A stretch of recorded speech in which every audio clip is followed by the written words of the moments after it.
Hello everyone, welcome to Whoosha Wisdom, in which we deal with counseling related topics.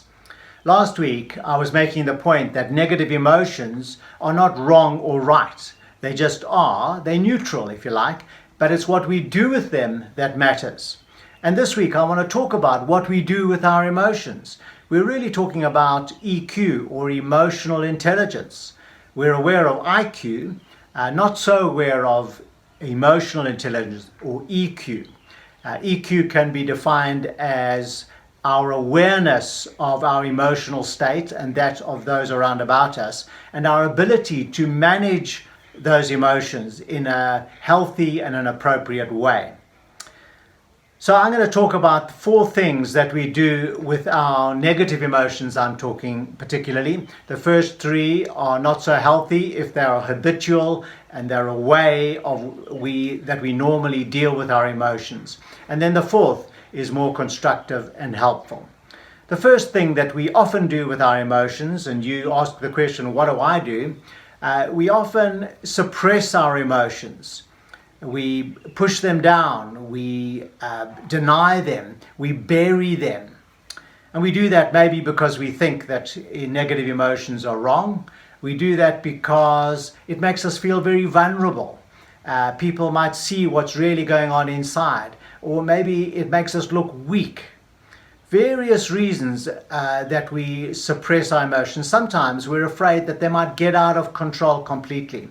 And so for all of those reasons, we sometimes suppress our emotions. The problem with suppressing our emotions is that we never bury them dead. We bury them alive. Those emotions don't go away, and they'll manifest in other ways. Often they manifest physically in ill health, in blood pressure problems or heart problems or digestion problems, muscle tension and muscle pain. A host of physical symptoms that come from suppressed emotions. The other thing that can happen when we suppress our emotions is there can be a build-up, and we can swing from suppressing our emotions right across to the other side of the spectrum, where that emotion suddenly erupts and it overwhelms us. And that's easy to see with anger. When we suppress our anger, and it builds and it builds and it builds, and comes a time when that volcano erupts, and then we become overtly very angry. So suppressing our emotions is not great.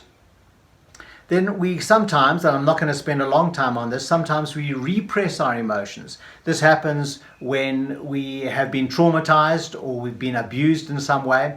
And it's a psychological defense mechanism that causes us to forget the event, not to remember the event, and the pain that is associated with us.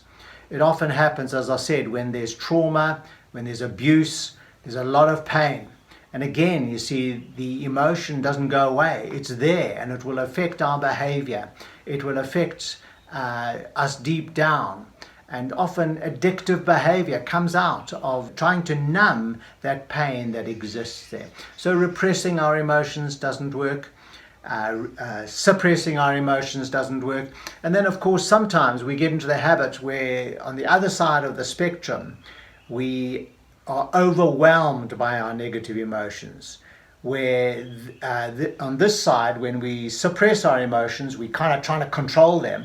On this side, the emotion is controlling us, where anger takes control and causes us to behave in ways that we regret, or likewise with depression, where it overwhelms us, and anxiety, and we become that emotion. We become an angry person, or we become an anxious person, or we become depressed or depressive, or we're guilty and forever apologizing for ourselves. We develop a lifestyle where that emotion is there to the fore all the time.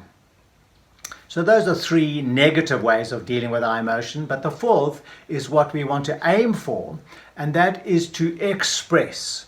It's not to overly control our emotions and not allow them to come out at all. And it's not to be overwhelmed and controlled by our emotions, but there's a place in the middle where we are able to express our emotions. So this means facing the emotion. This is allowing ourselves to feel that emotion. So to face it firstly, to try and identify exactly what that emotion is. Try and name it. Try and name it accurately. And if we can do that, then to allow ourselves to feel that emotion, the full extent of it. To face it, feel it, and then once we've identified it and allowed ourselves, given ourselves permission to feel it, then to express it. To find a way of expressing it out of ourselves. And there's various ways of expressing. You need to find out what's useful for you. But I just want to give you a couple of examples that might help you. So talking to someone is a way of expressing, telling them how you feel. So that's what counseling is about, really, where people are able to unburden. They say a burden shared is a burden halved. They're able to talk out what they're feeling. And very often after a session where someone's just talked and talked and talked, they'll heave a big sigh of relief and say, wow, I feel so much better. They've expressed what they've been feeling. And so talking to a counselor, talking to a friend, as long as there's someone who will validate what you're feeling and not try and deny it, not try and tell you that you shouldn't feel what you're feeling. Someone who will listen and just accept what your feelings are. So to talk to a counselor, talk to a friend, talk to the Lord. Last week we were talking about the Psalms and how full of expression of emotions they are. And that's why we relate to them so well. But what the Psalms are, what the psalmists are doing, is expressing their feeling to God in words and in song. And I think that's a great way. God knows what we're feeling anyway. Even if we're angry with him, he knows that. So tell him what you're feeling. Sometimes I'll go for a walk and try and express to the Lord exactly what's going on in my heart. And so express it to the Lord. There's other ways. Sometimes people find writing helpful. Writing a journal or writing a diary.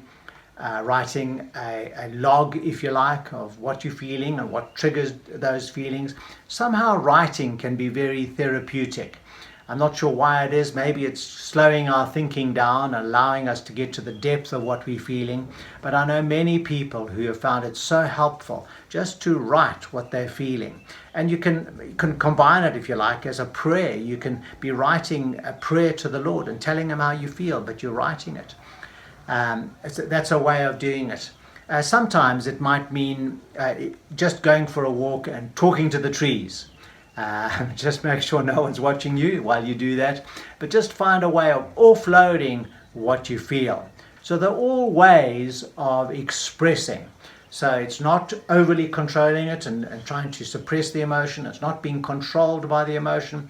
It's a way in the middle where you face it, you name it, you allow yourself to feel it, and then you express that emotion. And then once you've expressed it, it's so important that you then let go. So if it's anger, that means forgiveness. It's letting go of the anger, and that's a topic all on its own. If it's anxiety, then it's being anxious and talking to the Lord about it and then leaving it with the Lord. If it's depression, it's taking your pain to the Lord and telling him how you feel, and again allowing the Lord to take that pain away with him. And guilt, well, again, it's leaving it with the Lord. It's accepting his forgiveness. So acknowledge the guilt, acknowledge what you're feeling, and then to accept his forgiveness for you.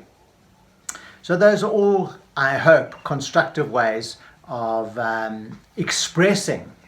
You need to find out what works for you. But I think this is something we can learn, we can grow in. So think about how best you can express. What do you do with your emotions? Do you suppress them? Do you believe that you have got repressed memories, repressed emotions?